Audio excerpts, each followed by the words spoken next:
আসসালামু আলাইকুম। Principles of accounting, BBA BBS first year, adjusting closing reversing entries থেকে 8 নম্বর class. মূলত চ্যাপ্টারের নাম দি অ্যাডজাস্টমেন্ট প্রসেস। যেহেতু আমি বিবিএ সকল ডিপার্টমেন্টের জন্য বিবিএস এর জন্য ধারাবাহিক ক্লাসগুলো নিচ্ছি, এই জন্য ক্লাসের নাম দিয়ে দিলাম অ্যাডজাস্টিং ক্লোজিং রিভার্সিং এন্ট্রিজ। এর আগে 7টি ক্লাস নেওয়া হয়েছে, বিভিন্ন নিয়মের অঙ্কের সমাধান বোঝানো হয়েছে পেইড কোর্সে। তবে আজকে আমি যে অঙ্কটার সমাধান বোঝাবো, জাতীয় বিশ্ববিদ্যালয়ে গত বছর এই অঙ্কটা পরীক্ষায় আসছিল, একটু জটিল আছে। তোমরা যাতে এই অঙ্কটা সহজে বুঝতে পারো, আমি নতুন করে বেসিক বিষয়গুলো আলোচনা করব, যাতে একদম ক্লিয়ার হয়ে যায়। এই জন্য ধৈর্য ধরে প্রথম থেকে শেষ পর্যন্ত ক্লাসটি দেখতে হবে, 1 সেকেন্ডও টানা যাবে না। ক্লাসটি একেবারে ফুল স্ক্রিন করে ফুল কোয়ালিটিতে দেখো। নতুন হয়ে থাকলে আমার ইউটিউব চ্যানেল এবং আমার ফেসবুক পেজ অবশ্যই সাবস্ক্রাইব ফলো করে রাখো, তাহলে ক্লাসটা একেবারে ফুল স্ক্রিন করো। এখানে বলা হয়েছে, mister Sajib started a consulting business. The real balance of this business at the end of first year is given below. তো জনাব সজীব কনসাল্টিং বিজনেস শুরু করেছেন, রেওয়া মিল দেওয়া আছে। আমরা জানি যে কোনো ব্যবসার মধ্যে প্রথমত লেনদেন ঘটবে, লেনদেনকে জাবেদা দাখিলা রূপান্তর করা হয়। জাবেদা থেকে খতিয়ান, তারপর খতিয়ান থেকে রেওয়া মিল, আর রেওয়া মিলের ইংরেজি ট্রিয়াল ব্যালেন্স। তাহলে এখানে দেওয়া হয়েছে ট্রিয়াল ব্যালেন্স, রেওয়া মিল। ওকে, আমাদেরকে যেটা বলা হয়েছে, adjusting entries, closing entries, reversing entries, তিনটা রিকোয়ারমেন্ট। তো তিন ধরনের। এখন নতুন করে আর অনেক কিছু বোঝাতে হবে, একটু সময় লাগবে। তাহলে আমি একবার প্রশ্নটা পড়ি। এখানে আছে ডেবিট দিক, ক্রেডিট দিক। হিসাব তো আমরা জানি 5টা: সম্পদ, ব্যয়, আয়, দায়, মালিকানা সত্ত্ব। সম্পদ এবং ব্যয় নিশ্চয়ই ডেবিট দিকে বসবে, আয়, দায়, মালিকানা সত্ত্ব নিশ্চয়ই ক্রেডিট দিকে বসবে। ওকে, এখন ক্যাশ এটা সম্পদ, নগদ, বাংলা অর্থ সবাই জানো। তারপর সাপ্লাই সরবরাহ, এটাও সম্পদ। প্রিপেইড রেন্ট, অগ্রিম ভাড়া, এটাও সম্পদ। প্রিপেইড ইন্স্যুরেন্স, অগ্রিম বীমা, এটাও সম্পদ। অ্যাকাউন্ট রিসিভেবল, বাংলা অর্থ হলো দেনাদার, সম্পদের মধ্যে পড়ে। ফার্নিচারও সম্পদ। অফিস ইকুইপমেন্ট, এটাও সম্পদ। রেন্ট এক্সপেন্স ব্যয়, ইউটিলিটিস এক্সপেন্স ব্যয়, সাপ্লাইজ এক্সপেন্স ব্যয়, স্যালারি এক্সপেন্স ব্যয়। তাহলে কোনটা সম্পদ কোনটা ব্যয়, এটা আমরা ক্লিয়ারলি জানতে পারলাম। তারপর এইদিকে নিশ্চয়ই আয়, দায়, মালিকানা সত্ত্ব থাকবে। সার্ভিস রেভিনিউ আয়, অ্যাকাউন্ট পেবল চলতি দায়, আনান সার্ভিস রেভিনিউ, এটাও চলতি দায়। অ্যাপ্রেন্টিসশিপ প্রিমিয়াম, শিক্ষানবিশ সেলামি, আর অ্যাপ্রেন্টিসশিপ এলোয়ান্স মানে শিক্ষানবিশ ভাতা। প্রত্যেকটার ব্যাখ্যা আমি একেবারে বেসিক ক্লাসে আলোচনা করেছি। এই জন্য বলি যে কখনো আমার একটা ক্লাস ফেলে রেখে আরেকটা ক্লাস দেখা যাবে না, কখনো আমার কোনো ক্লাস 1 সেকেন্ডও টানা যাবে না। ওই 1 সেকেন্ড তোমাদের জন্য গুরুত্বপূর্ণ। তো যাই হোক, আমি বেসিক ক্লাসে এগুলোর ব্যাখ্যা করেছি, নতুন করে আর ব্যাখ্যা করব না। তাহলে আনান সার্ভিস রেভিনিউ এটা কিভাবে আয়ের মধ্যে পড়ে তোমরা জানো।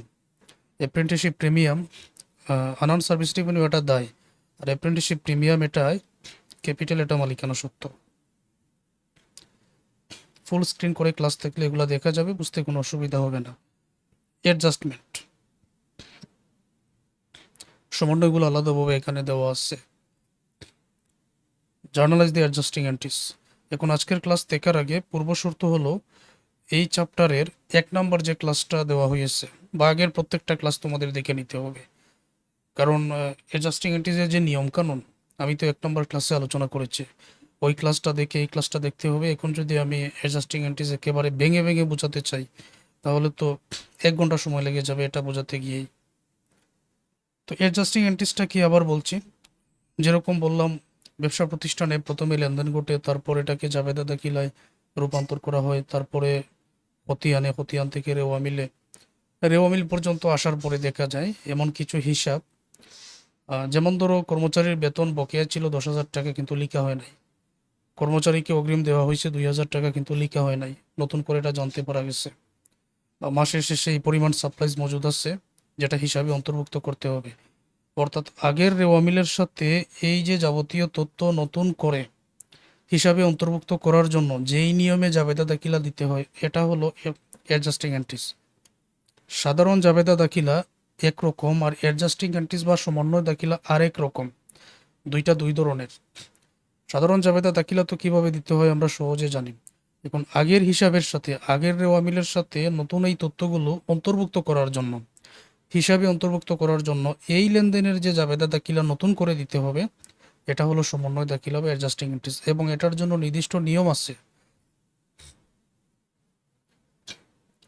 তো সময় যাতে কম লাগে আমি এখন একটা কাজ করব, ক্লাস কিন্তু ফুল স্ক্রিন করতে হবে, না হলে দেখা যাবে না।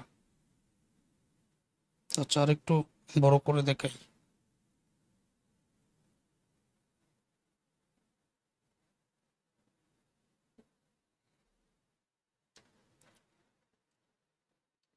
তো শুরুতে আমরা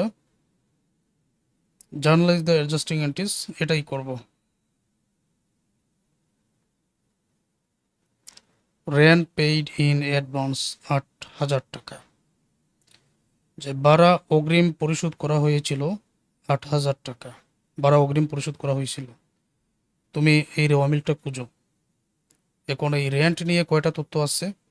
একটা আছে প্রিপেইড রেন্ট 4,000 টাকা, আবার একই অঙ্কের মধ্যে রেন্ট এক্সপেন্স আছে 18,000 টাকা। তাহলে একটার দুইটা তথ্য দেওয়া, সব মিলিয়ে আমি বলবো অঙ্কটা অবশ্যই জটিল, তবে এই অঙ্কটার সমাধান বুঝতে পারলে তোমাদের আর কোনো বাধা থাকে না, তোমরা অন্যান্য অঙ্কের সমাধান সহজে পারবে। যেটাই পরীক্ষায় আসুক ওইটাই পারবে, এই জন্য বলছি যে একটু মনোযোগ দিয়ে ক্লাসটা দেখো। এখন এই যে রেন্ট পেইড ইন অ্যাডভান্স, অগ্রিম 8,000 টাকা পরিশোধ করা হয়েছে, কিন্তু এখানে বলতেছে যে প্রিপেইড রেন্ট 4,000 টাকা। তাহলে কত টাকা কম লেখা হয়েছে prepaid rent? Rent in advance অগ্রিম ভাড়া, আর প্রিপেইড রেন্ট এটাও তো অগ্রিম ভাড়া, দুইটাই তো সমান। এই দুইটার মধ্যে আবার কোনো পার্থক্য আছে নাকি? কোনো পার্থক্য নেই, দুইটাই সমান। ছিল 8,000 টাকা কিন্তু লেখা হয়েছে 4,000, 4,000 লেখা হয় নাই। এখন এই রেন্ট জাতীয় ব্যয় জাতীয় কোনো কিছু যদি থাকে সবসময় এটাকে দুটি হিসাবে লিখতে হয়। যেমন কি সেটা? যেমন রেন্ট এক্সপেন্স আর প্রিপেইড রেন্ট আগে পরে হতে পারে, তবে রেন্ট এক্সপেন্স এবং প্রিপেইড রেন্ট, আমার কথা হলো যদি ভাড়া মেয়াদ উত্তীর্ণ হয়ে যায়, আমি তোমাদের একটা কথা বলি, আগে আমি লিখে নিচ্ছি। এক কথায় রেন্টের জাবেদা অ্যাডজাস্টিং এন্ট্রিজ বলতেই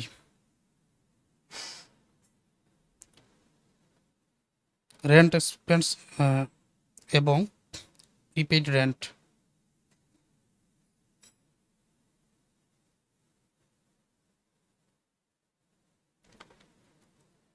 এই দুইটার মধ্য থেকেই বসবে, তবে আগে পরে হতে পারে। হতে পারে প্রিপেইড রেন্ট আগে, রেন্ট এক্সপেন্স পরে, বা prepaid rent debit, rent expense credit, অথবা rent expense debit, prepaid rent credit, এরকম হতে পারে। এখন আমরা সিদ্ধান্ত নিব কিসের উপরে? আমার কথা হলো যদি কোনো ভাড়া মেয়াদ উত্তীর্ণ হয়ে যায় সেই ক্ষেত্রে রেন্ট এক্সপেন্সটা ডেবিট থাকে, যদি মেয়াদ উত্তীর্ণ হয়ে যায়, আমি এগুলো 1 নম্বর ক্লাসে বলেছি। আর যদি আমি নতুন করে অগ্রিম কোনো ব্যয় লিখতে চাই, নতুন করে অগ্রিম কোনো ব্যয় যদি লিখতে চাই তখন কিন্তু এটা উল্টে যাবে। যেমন প্রিপেইড রেন্ট এটা হয়ে যাবে ডেবিট, মানে এটা হয়ে যাবে ডেবিট, তখন রেন্ট এক্সপেন্সটা নিচে চলে আসবে, এটা হয়ে যাবে ক্রেডিট। আমি তো এখানে অগ্রিম ভাড়া ওইটা লিখতেছি, মেয়াদ উত্তীর্ণ হয়েছে এরকম কোনো কিছু তো আমি লিখি নাই। তাহলে কি হবে? নাম্বার 1 ক্লাসে বলেছি, এই জন্য নাম্বার 1 ক্লাসটা আগে দেখে নিও। যদি ভাড়া মেয়াদ উত্তীর্ণ হয়ে যায় তখন rent expense debit, prepaid rent credit. আর যেহেতু নতুন করে আমি অগ্রিম ভাড়া এটা লিখতেছি আরও 4,000 টাকা, তো প্রিপেইড রেন্ট ডেবিট হবে, এটা ডেবিট হয়ে যাবে, রেন্ট এক্সপেন্স ক্রেডিট হয়ে যাবে। তো 8,000 থেকে 4,000 বাদ দিয়ে আরও 4,000 আমি যুক্ত করে দিব। Prepaid rent debit, rent expense credit, 8,000 থেকে 4,000 বাদ দিয়ে আমি আরও 4,000 যুক্ত করে দিলাম। একটু ভালো করে দেখো এটা ক্লিয়ারলি বুঝতে পারা গেছে কিনা। আরও অনেক কিছু বোঝানোর আছে আসলে আজকের অঙ্কের মধ্যে। আমি যাচ্ছি পরেরটায়।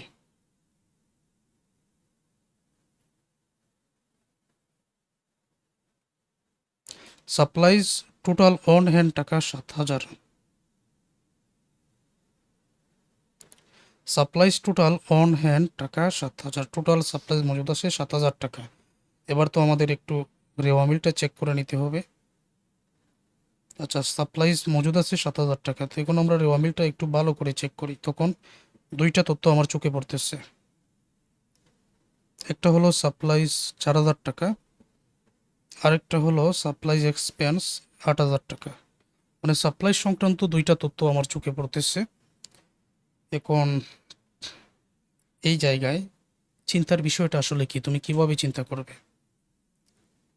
এই যে সাপ্লাইজ মজুদ আছে 7,000 টাকা, এখানে সাপ্লাই 4,000 টাকা, এটার মানে হলো যে সাপ্লাইজ যেটা মজুদ থাকে এটাই মূলত সম্পদ, এবং এটার নাম হলো সাপ্লাইজ, অথবা এটার আরেকটা নাম থাকতে পারে সাপ্লাইজ অন হ্যান্ড, মানে যেটা মজুদ থাকে, সাপ্লাইজ যেটা মজুদ থাকে।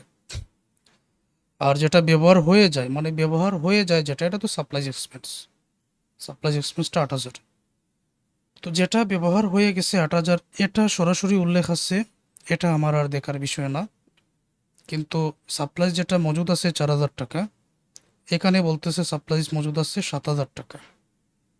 এখানে বলতেছে এই সাপ্লাইজ মানে কিন্তু সাপ্লাইজ মজুদ। আবারও বলছি, সাপ্লাইজ এবং সাপ্লাইজ অন হ্যান্ড সমার্থক শব্দ। সহজ ভাষায় আমরা এটাই বুঝি, সমার্থক শব্দ বা একই কথা। সাপ্লাইজ আছে 4,000 টাকা, কিন্তু সমন্বয়ে এসে বলতেছে যে আসলে সাপ্লাইজ 4,000 টাকা না, সাপ্লাইজ হলো 7,000 টাকা। এখন আমার প্রশ্ন হলো, তাহলে পরবর্তী 3,000 টাকার সাপ্লাইজটা কোথায় গেল?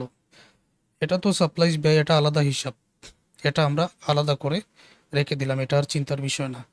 আমার যেটা সাপ্লাইজ মজুদ থাকার কথা 4,000, এখানে বলতেছে 7,000, তার মানে আরও যে 3,000, এটা কি হলো? এই 3,000 কি হলো? এটা ব্যয় হয়ে গেছে।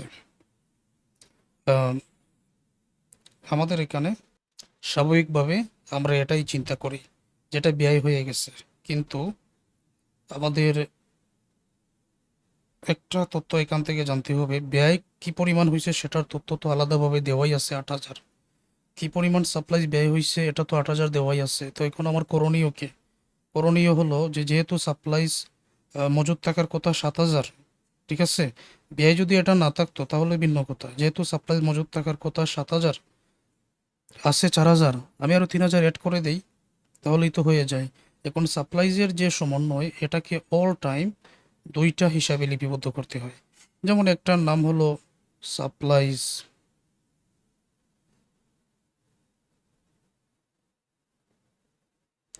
আরেকটা এটা হলো সাপ্লাইজ এক্সপেন্স, আরেকটা হলো সাপ্লাইজ। এই দুইটার মধ্য থেকেই হয়, তবে আগে পরে হতে পারে, ডেবিট ক্রেডিট ভিন্ন হতে পারে। আমার কথা হলো, যদি সাপ্লাইজ ব্যবহার হয়ে যায় তখন সাপ্লাইজ এক্সপেন্সটা ডেবিট হয়, সাপ্লাইজটা ক্রেডিট হয়। আর যদি সাপ্লাইজ ব্যবহার না হয়, নতুন করে মজুদ দেখাতে হয়, তখন উল্টে যাবে, তখন এইটা হবে ডেবিট। মানে সাপ্লাইজ হবে ডেবিট আর সাপ্লাইজ এক্সপেন্স হয়ে যাবে ক্রেডিট। আর কি পরিমাণ আরও অ্যাড করতে হবে? অলরেডি 4,000 অ্যাড করা আছে 7,000-এর মধ্যে, আরও 3,000 অ্যাড করতে হবে। এই যে 3,000 আছে না, এই 3,000 নতুন করে আরও অ্যাড করতে হবে আমাদের।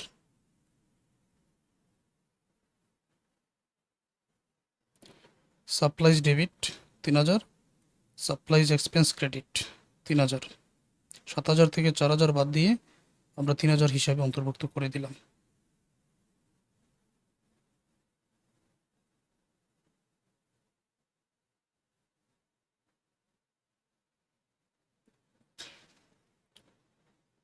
স্যালারি ডিউ টাকা 10,000, বেতন বকেয়া থাকলে এটা সহজ। স্যালারি ডেবিট মানে বেতন ডেবিট, বকেয়া বেতন credit. Salary debit, salary payable credit. Salary expense debit, salary payable credit, টাকার পরিমাণ 10,000।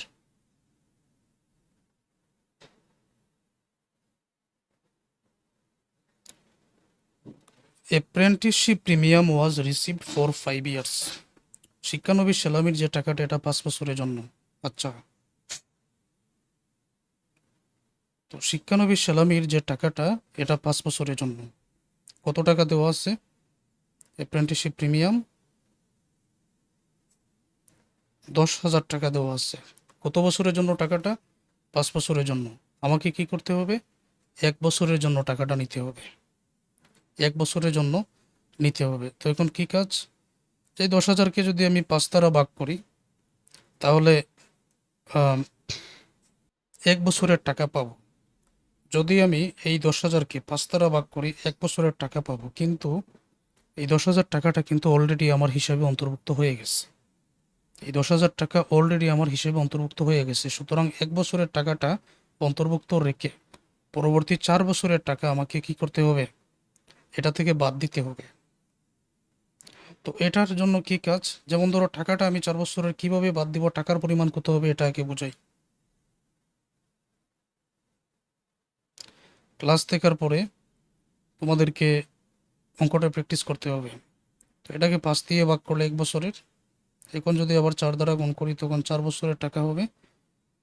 10,000-কে 5 দ্বারা ভাগ 2,000, 4 দ্বারা গুণ করলে 8,000 টাকা। এখন এই যে 8,000 টাকা, এটা হিসাব থেকে বাদ দেওয়ার মানে হলো যে এটা আসলে বর্তমান বছরের শিক্ষানবিশ সেলামি নয়, টোটাল 5 বছরের টাকা। কিন্তু এই টাকাটা যেহেতু হিসাবে অন্তর্ভুক্ত আছে, 1 বছরের টাকা অবশ্যই শিক্ষানবিশ সেলামি হিসাবে থাকবে, কিন্তু বাকি 4 বছরের টাকা অনুপার্জিত আয় হিসাবে থাকবে। কারণ আমি যদি কোনো আয় অগ্রিম পেয়ে যাই তাহলে এটাকে বলা হয় অ্যাপ্রেন্টিসশিপ আনান রেভিনিউ বা অনুপার্জিত আয়। যেহেতু অলরেডি আমি টাকাটা পেয়ে গেছি, 1 বছরেরটা আমার উপার্জিত হয়ে গেছে, এটা আয় হয়ে গেছে, কিন্তু পরবর্তী 4 বছরের টাকা 8,000 অনুপার্জিত হিসাবে আমি রেখে দিব। তাহলে আমার অনুপার্জিত আয়ের কিন্তু এখানে সৃষ্টি হয়েছে। অনুপার্জিত আয়ের যদি এখানে সৃষ্টি হয়ে যায়, যে কোনো সময় অনুপার্জিত আয় সৃষ্টি হলে আনান রেভিনিউ কিন্তু ক্রেডিট হয়। আর যখন অনুপার্জিত আয় উপার্জিত হয়ে যায় তখন আনান রেভিনিউ ডেবিট হয় সব সময়। কেন হয় আমি না হয় একটু পরেই বলি। তো এই জায়গায় অনুপার্জিত আয় কীভাবে ক্রেডিট হয়ে যাবে, কারণ নতুন করে 8,000 টাকা সৃষ্টি হয়েছে, এবং আনান রেভিনিউ ক্রেডিট হলে এটা অ্যাপ্রেন্টিসশিপ প্রিমিয়ামটা ডেবিট হবে।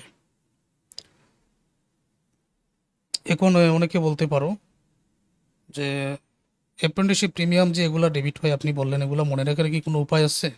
মনে রাখার উপায় আছে, আমি বলতেছি। অ্যাপ্রেন্টিসশিপ প্রিমিয়াম ডেবিট, আনান রেভিনিউ ক্রেডিট। 10,000-কে 5 দ্বারা ভাগ করে 4,000-এর 8,000, 10,000-কে 5 দ্বারা ভাগ করে 4 দ্বারা গুণ 8,000 টাকা চলে আসলো। এখন নতুন করে দায় সৃষ্টি হওয়ার কারণে না হয় আনান অ্যাপ্রেন্টিসশিপ প্রিমিয়ামটা ক্রেডিট করা হলো দায় সৃষ্টি হওয়ার কারণে, কিন্তু অ্যাপ্রেন্টিসশিপ প্রিমিয়াম ডেবিট করা হলো কেন? আমি তোমাদের বলি। বলো তো, যে কোনো আয় ডেবিট না ক্রেডিট? যে কোনো আয় ক্রেডিট, তাহলে যে কোনো দায় ডেবিট না ক্রেডিট? ক্রেডিট। যে কোনো ব্যয় ডেবিট না ক্রেডিট? ডেবিট।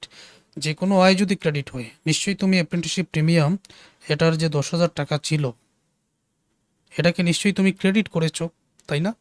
যে কোনো আয় যদি ক্রেডিট হয়, নিশ্চয়ই তুমি অ্যাপ্রেন্টিসশিপ প্রিমিয়ামের আয়ের টাকাটা নিশ্চয়ই ক্রেডিট করেছো। এখন কিন্তু তোমার এই আয়ের টাকার ক্রেডিট থাকতেছে না, কারণ এটা তোমার আয় থাকতেছে না।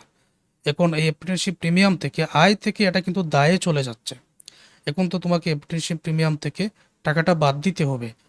তোমরা যদি আমার রেকটিফাই জার্নালের ক্লাস করে থাকো, টাকা বাদ দেওয়ার জন্য তোমরা জানো যে ডেবিট এন্ট্রি থাকলে ওইটাকে ক্রেডিট করলেই বাদ হয়ে যায়, ক্রেডিট এন্ট্রি থাকলে ওইটাকে ডেবিট করলেই বাদ হয়ে যায়।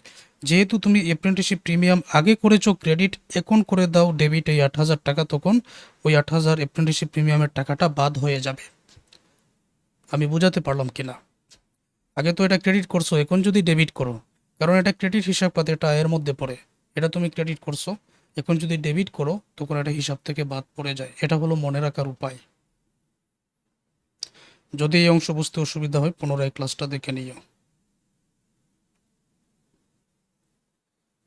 Service revenue earn but not yet received, সেবা উপার্জিত হয়েছে কিন্তু এখানে সংগ্রহ করা হয় নাই, আবার এখানে কোনো টাকার পরিমাণও দেওয়া নেই। তো এই জন্য আমি ধরে নিলাম, এটা বইয়ের মধ্যেও দেওয়া আছে, ধরে নিলাম যে যেহেতু টাকার পরিমাণটা দেওয়া নেই, ধরে নিলাম 5,000 টাকা। এটা মিসটাইপিং আছে, টাকার পরিমাণ 5,000 হওয়ার কথা। তো সেবা প্রদান করে যদি এই না লিখা হয় দেন আদারের সৃষ্টি হয়। Account receivable debit service revenue credit, এটা সাধারণ জাবেদা দাখিলার মতো। Account receivable debit service revenue credit, টাকার পরিমাণ 5,000।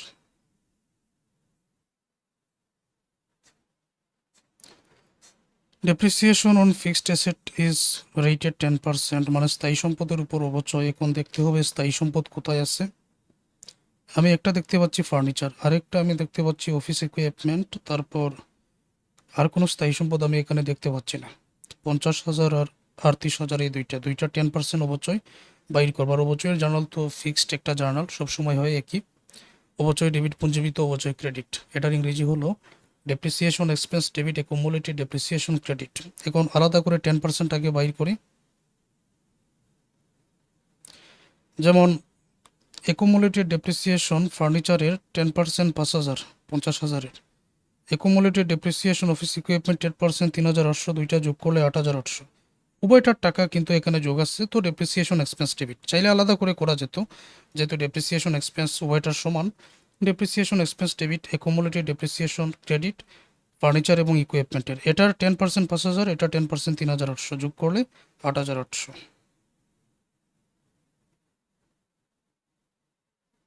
তো এতটুকু তোমরা বুঝতে পারছো কিনা? ইন্স্যুরেন্স এক্সপায়ার টাকা 3,000, বিমার মেয়াদ উত্তীর্ণ হয়েছে 3,000 টাকা। ইন্স্যুরেন্স এক্সপায়ার্ড, তো এটা নিয়ে তথ্য, বিমা যেহেতু মেয়াদ উত্তীর্ণ হয়েছে, একটু অমিলটা খুঁজি।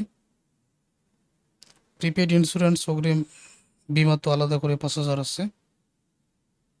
তারপর এটা নিয়ে আর কোনো তথ্য নেই। তো এটার আগে মেয়াদ উত্তীর্ণ হয়েছে বলতেছে 5,000, নতুন করে আরও মেয়াদ উত্তীর্ণ। অগ্রিম বিমা ছিল এখানে 5,000 অগ্রিম বিমা, আর এখানে মেয়াদ উত্তীর্ণ হয়েছে 3,000। যেটা মেয়াদ উত্তীর্ণ হয়ে গেছে এটা ব্যয়, আর এটা সবসময় দুইটা হিসাবের মধ্যেই লিখতে হয়। একটা হচ্ছে ইন্স্যুরেন্স এক্সপেন্স,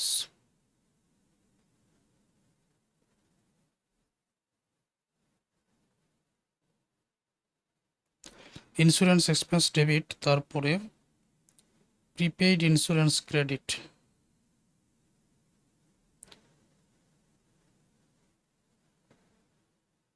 সরি, এখানে ডেবিট না, ডেবিট না, শুধু এগুলা লিখে রাখবেন, সবসময় এই দুইটাই লিখতে হয়। এখন যদি মেয়াদ উত্তীর্ণ হয়ে যায় বিমাটা, তখন insurance expense debit, prepaid insurance credit. আর যদি অগ্রিম দেওয়া হয়, ওই যে ক্লাসের প্রথমে বলেছিলাম, তখন এটা হয়ে যাবে ডেবিট, এটা হয়ে যাবে ক্রেডিট। তো এমনিতে এখন যেরকম লিখেছে ওই রকমও ডেবিট ক্রেডিট। আর কত মেয়াদ উত্তীর্ণ হয়েছে? 3,000। Insurance expense debit, prepaid insurance credit, টাকার পরিমাণ 3,000। Unearned revenue earn during the year টাকা 4,000। অনুপার্জিত আয় উপার্জিত হয়েছে 4,000। তো এখন আবার তোমরা আরও কিছু বুঝতে পারবে। এখন আমি একটা আলোচনা করি, তোমাদেরকে একটা প্রশ্ন করতেছি। বলো তো অনুপার্জিত আয় কোন হিসাবের মধ্যে পড়ে? অবশ্যই বলবে এটা আয়ের মধ্যে পড়ে।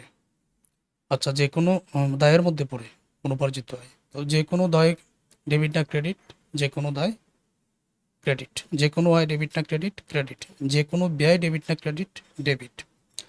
আনআর্ন সার্ভিস রেভিনিউ অনুপার্জিত আয় ছিল 21,300 টাকা, মানে এটা তুমি আয়ের টাকা অগ্রিম পেয়ে গেছো কিন্তু এখনো সেবা প্রদান করো নাই। আবার এই বিষয়টা যদি এখন আমি ব্যাখ্যা করি অনেক সময় লেগে যাবে, তোমরা আমার বেসিক ক্লাস থেকে এটা অবশ্যই জেনেছো। অনুপার্জিত আয় সেবা প্রদান করা হয়েছে, মানে কোনো সেবা প্রদান করা হয় নাই কিন্তু সেবার টাকাটা আগে পেয়ে গেছি, এটা অনুপার্জিত আয়। এখন এই 21,300 টাকার মধ্য থেকে যদি আমি 10,000 টাকার সেবাটা প্রদান করে দিই, তখন ওই 10,000 টাকা আমার উপার্জিত হয়ে যায়। তখন আনার সার্ভিস রেভিনিউ থেকে ওই 10,000 বাদ দিতে হবে না? ওকে, কেন আমি এই কথাটা বললাম? এখানে বলা হয়েছে আনার্ন রেভিনিউ আর্ন, অনুপার্জিত আয় উপার্জিত হয়েছে 4,000 টাকা। আমি কেন এই কথাটা বললাম?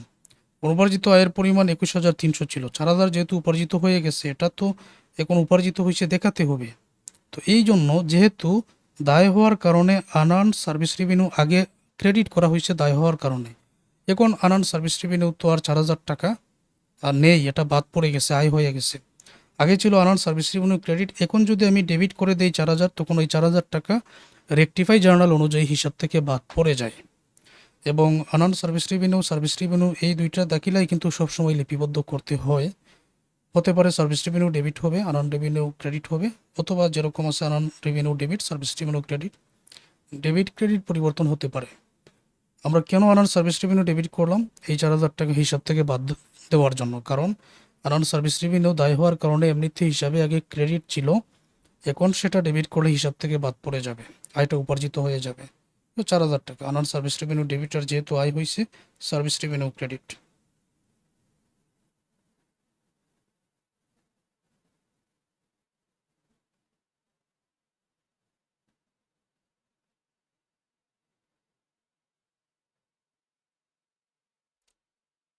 আচ্ছা, একটা রিকোয়ারমেন্ট তো কমপ্লিট। 2 নম্বরে গিভ দ্য ক্লোজিং এন্ট্রিস। সমাপনী দাখিলা দাও। সমাপনী দাখিলা থেকে আমার আগের ক্লাস ছিল,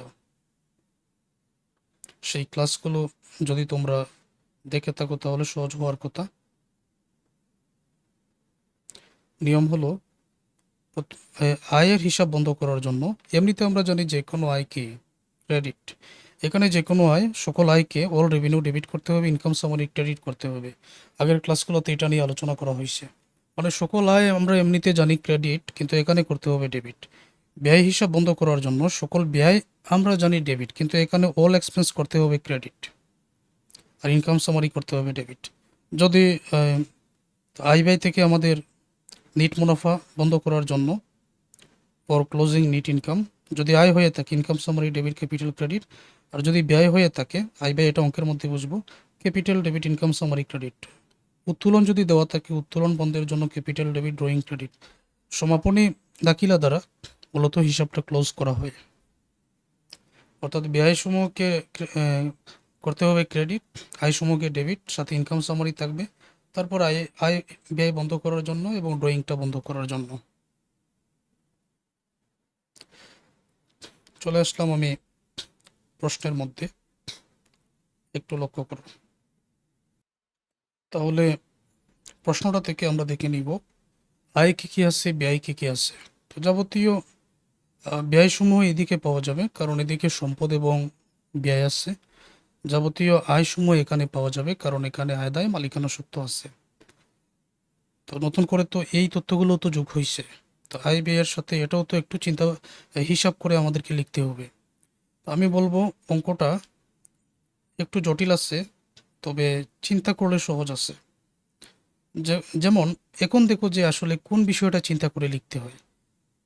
তো অঙ্কটার মধ্যে প্রথমে ব্যয়সমূহ লেখা হয়েছে, মানে ব্যয়গুলো ক্লোজ করা হয়েছে, তারপরে আয়গুলো ক্লোজ করা হয়েছে। তুমি চাইলে আগে আয়গুলো ক্লোজ করতে পারো, তারপরে ব্যয়গুলো ক্লোজ করতে পারো, কোনো সমস্যা নেই।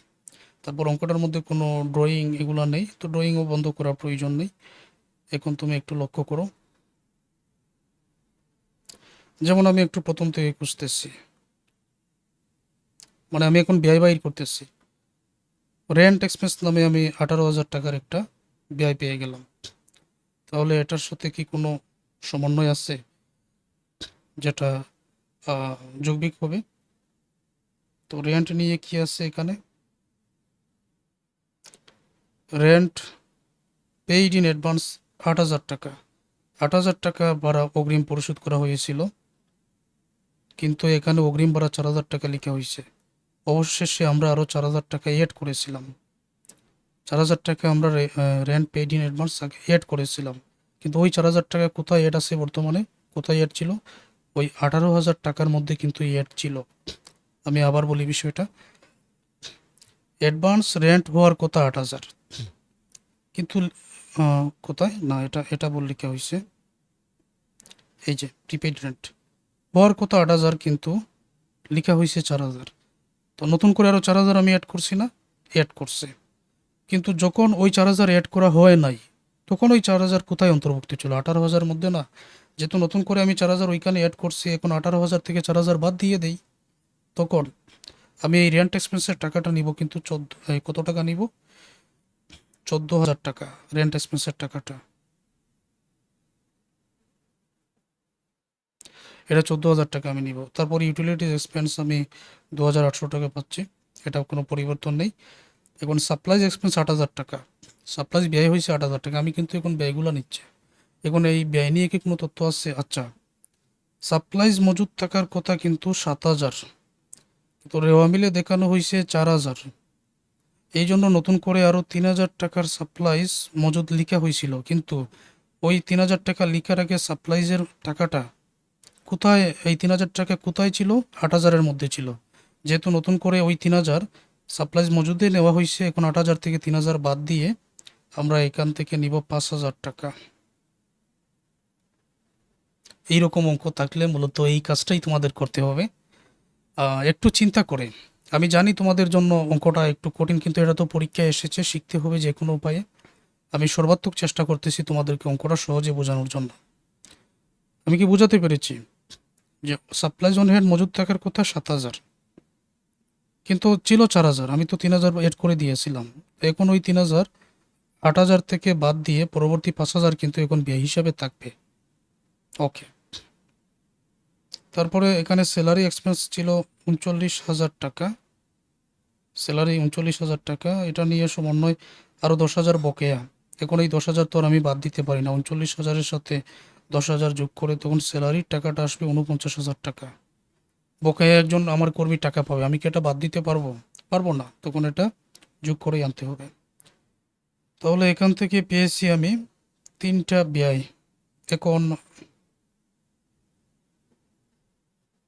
Rent expense, utility expense, supply expense, salary expense, এই পেয়েছি 3টা। এখন সমন্বয়ের মধ্যে আর কি কি ব্যয় আছে আমি একটু দেখি। অ্যাপ্রেন্টিসশিপ প্রিমিয়াম, এটা তো আয়। সার্ভিস রেভিনিউ, এটা তো ব্যয় হবে না। তো ডেপ্রিসিয়েশনটা কিন্তু ব্যয়। এই যে ডেপ্রিসিয়েশন এক্সপেন্স, এটা কিন্তু ব্যয়। তো ডেপ্রিসিয়েশনের ওই যে টাকাটা আমরা জাবেদায় পেয়েছি, কত টাকা যেন পেয়েছিলাম, টোটাল 8,800। তো ডেপ্রিসিয়েশনটাও আমরা ব্যয়ের মধ্যে অন্তর্ভুক্ত করব।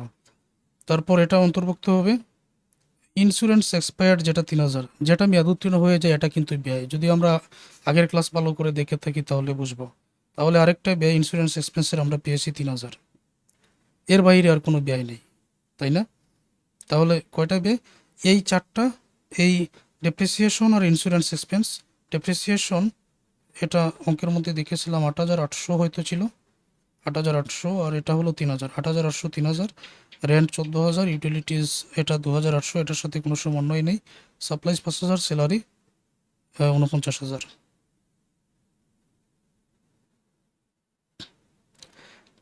সকল ব্যয় আগে ক্রেডিট করা হলো, যেমন সাপ্লাইজ 8,000 থেকে 3,000 বাদ দিয়ে 5,000, রেন্ট 18 থেকে 4 বাদ দিয়ে 14, ইন্স্যুরেন্স 3,000ই মেয়াদ উত্তীর্ণ হয়েছিল, ইউটিলিটিস 2,800 ছিল, স্যালারি 39 আর 10 মানে সাথে বকেয়াটা যোগ করে 49,000, আর ডেপ্রিসিয়েশন এক্সপেন্স 8,800। এই ব্যয়গুলো যোগ করে এখন ইনকাম সামারি 82,600 টাকা হয়। তখন ইনকাম সামারি হয়ে যাবে ডেবিট। অল ব্যয় কমপ্লিট। এখন আয়গুলো বাইর করতে হবে। আয় তো এদিকেই থাকবে। তো এদিকে আয়ের মধ্যে কি কি আছে আমরা দেখি। আয়ের মধ্যে একটা আছে সার্ভিস রেভিনিউ 71,600 টাকা। সার্ভিস রেভিনিউ আছে 71,600 টাকা।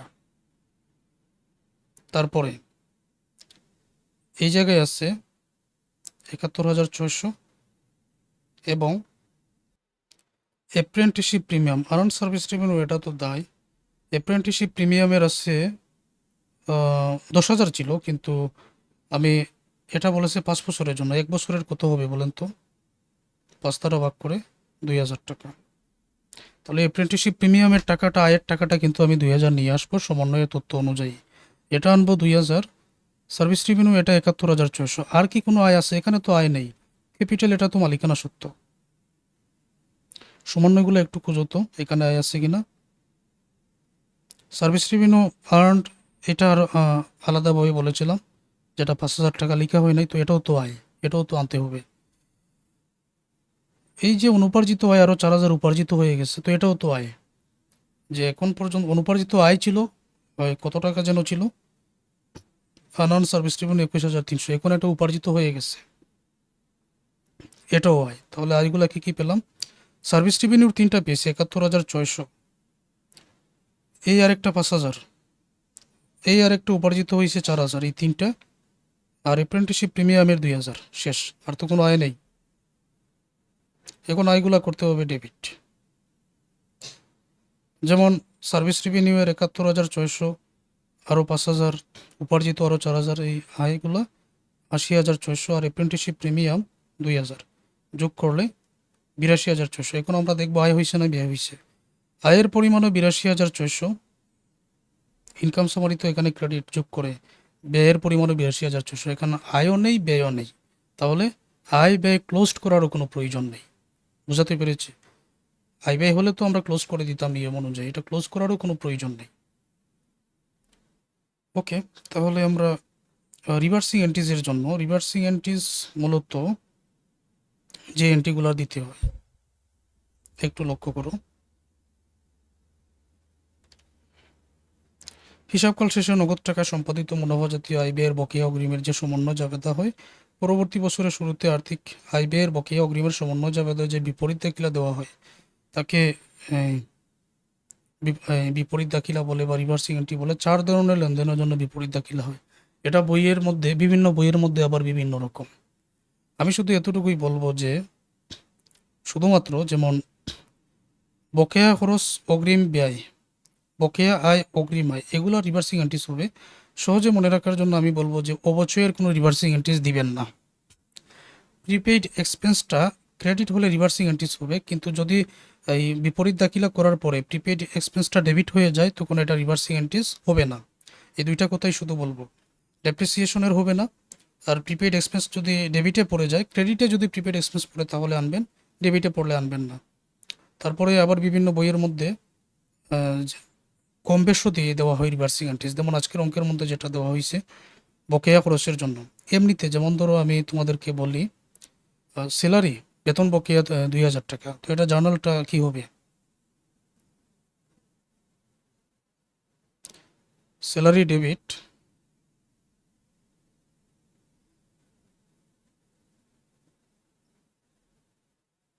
Salary payable credit. আমার আগের একটা ক্লাসে কিন্তু আমি এগুলো নিয়ে আলোচনা করেছি, তাই এভাবে বুঝিয়ে দিচ্ছি। এখন salary debit, salary payable credit. Reversing মানে বিপরীত, মানে উল্টানো। এই যে স্যালারি পেবল ডেবিট লিখছি না, এখন হয়ে যাবে কি উল্টালে স্যালারি পেবল, এখানে ক্রেডিট লিখছি, এখন হয়ে যাবে ডেবিট। স্যালারি ডেবিট ছিল, এখন স্যালারি এক্সপেন্স হয়ে যাবে। স্যালারি বা স্যালারি এক্সপেন্সে কি হয়ে যাবে ক্রেডিট। তার মানে এই বকেয়া খরচের জন্য দেখো এক্সপেন্স, এটা তো স্যালারি, তো এটা ব্যয় বা এক্সপেন্স। পেবলটা দেখো ডেবিটে পড়েছে, আর এক্সপেন্সটা এখন ক্রেডিট হয়ে গেছে। আসলে উল্টানোর পরে এখন যে লেনদেনের মধ্যে প্রিপেড এক্সপেন্স ডেবিট থাকবে ওইটা আসবে, কারণ এটা উল্টালে তো প্রিপেড এক্সপেন্সটা ক্রেডিটে চলে আসবে। এখন কোনো লেনদেনের মধ্যে প্রিপেড এক্সপেন্স ক্রেডিটে আসে, তো যদি ওইটা উল্টালে ডেবিটে চলে যাবে, তখন ওইটা কি আসবে? আসবে না। তো এগুলো ছাড়া, এগুলো একটু মনে রেখে তোমাদের রিভার্সিং এন্ট্রিজটা করতে হবে। এই যে এখানে জাবেদা দাখিলা মানে অ্যাডজাস্টিং এন্ট্রিজ, এগুলোর মধ্য থেকে টাকার পরিমাণ সমান হবে উল্টালেই হয়ে যায়। যেমন আমি তোমাকে বলি, তুমি প্রিপেইড রেন্ট যদি এখানে দাও, এটারও রিভার্সিং এন্ট্রিজ দিতে পারতে, কারণ এটার প্রিপেইড রেন্ট, এটা ক্রেডিট হয়ে যায়। সাপ্লাইজেরও এটাও দেওয়া যায়, অনেক বইয়ের মধ্যে দেওয়া আছে। তো অঙ্কের মধ্যে দেওয়া আছে স্যালারি এক্সপেন্স আর স্যালারি পেবলের, যেমন স্যালারি পেবল ডেবিট করা হয়েছে, স্যালারি এক্সপেন্স ক্রেডিট করা হয়েছে। Salary payable debit, salary expense credit, আর টাকার পরিমাণ 10,000 টাকা।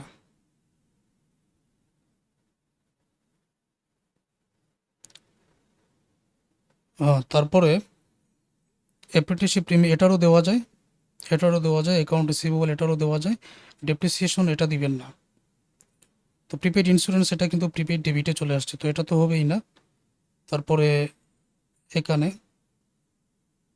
আনার্ন service revenue debit, service revenue credit, এইটারও দেওয়া যায়। তারপর এই যে অ্যাকাউন্ট রিসিভেবল, এটা ডেবিটে আর সার্ভিস রেভিনিউ ক্রেডিটে করে রিভার্সিং এন্ট্রিজ দেওয়া যায়, তখন এইটাও দিতে পারো। অর্থাৎ এই দুইটা ছাড়া এই সবগুলোরই দিতে পারো, কিন্তু আমাদের বইয়ের মধ্যে এই দুইটারই দেওয়া হয়েছে, তো দুইটারই দিতে পারো তুমি চাইলে। এই দুইটা ছাড়া বাকিগুলো উল্টিয়ে রিভার্সিং এন্ট্রিজগুলো লিখে দিতে পারো পরীক্ষায়, সমস্যা নেই। অ্যাকাউন্ট রিসিভেবল ডেবিট এখন হয়ে যাবে service revenue debit, account receivable credit, টাকার পরিমাণ 5,000। মানে আমরা উল্টিয়ে দিলাম, এটা আহামরি কঠিন কিছু না। Service revenue debit, account receivable credit, টাকার পরিমাণ 5,000 লিখে দিলেই হয়ে যাচ্ছে। যাই হোক, ফাইনালি আমাদের অঙ্কটা শেষ হয়ে গেছে। এখন পুনরায় ক্লাসটা দেখে নাও, দেখে অঙ্কটা সমাধান করে